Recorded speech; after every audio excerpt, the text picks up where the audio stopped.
Greetings, fellow chefs. Today we're going to make wild mushroom cream soup with 5 different types of mushrooms. Let's get to it.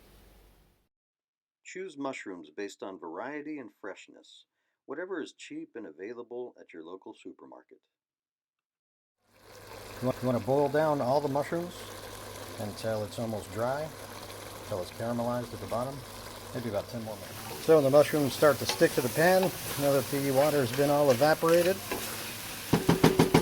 you want to add in the stock. About 2.5 liters or so. Get that to a running boil. So to finish off the mushroom soup, you want to cream it with this device until all the chunks are dissolved. Want to finish off the cooking process with a little bit of cream, maybe a little less than 1/4 cup. Mix that in, and then finally add a few pieces of garnish of the actual mushrooms whole that went in there, just to finish it off, make it look presentable.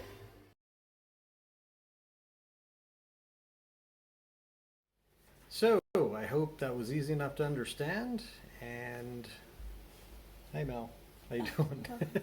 I usually like to finish off that kind of a meal with a lighter cigar. We have a Flor de Cano Habana, small one, light, and a Woodford Reserve bourbon. Anyway, keep cooking and see you next time.